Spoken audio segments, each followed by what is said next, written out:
Mark Rogers TV, the voice of college football, breaking down the Buckeyes. We got Steve Hellwagon on the line, joins us on a regular basis to talk Ohio State football. You can join Steve and the rest of the staff at Bucknuts on 247 Sports. Steve, have you seen enough of Justin Fields to know exactly why he was so highly touted?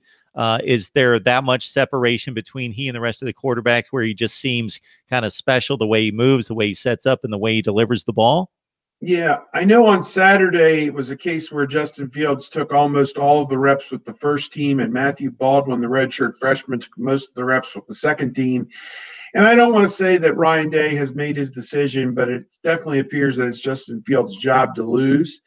I think that most of the people who've been to practices and observed what's going on have been very impressed with both quarterbacks and the way that they throw the football.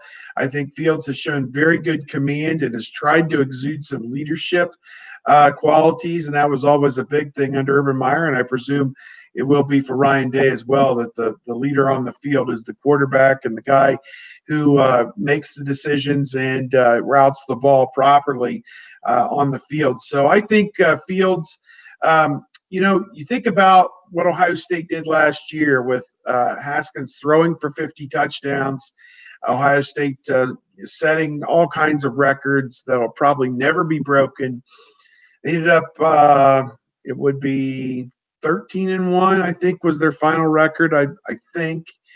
They played 14 games.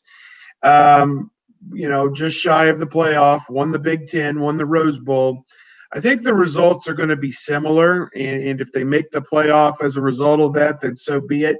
I think the results with the offense, they're going to find different ways to attack opposing defenses. It may be more station to station than looking for Dwayne Haskins to throw the bomb to Terry McLaurin or Johnny Dixon or Paris Campbell or whatever it may be. It may be where they just take it in 10 and 15-yard chunks with Fields running the ball and throwing the ball.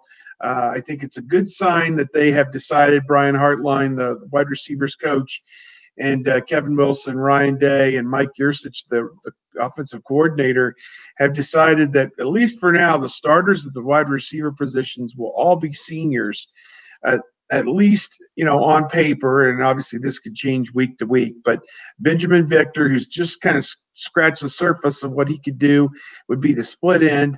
Austin Mack, who was injured the last portion of last year, would move from split end to the flanker position, lining up off the line of scrimmage.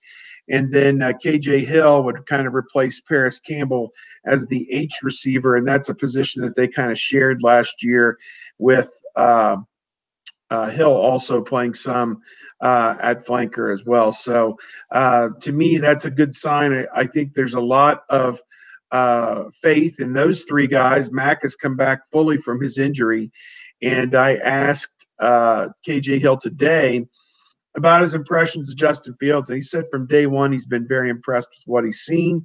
And come all the way around the bend, I posed the question, you threw 50 touchdowns last year. You set all these records.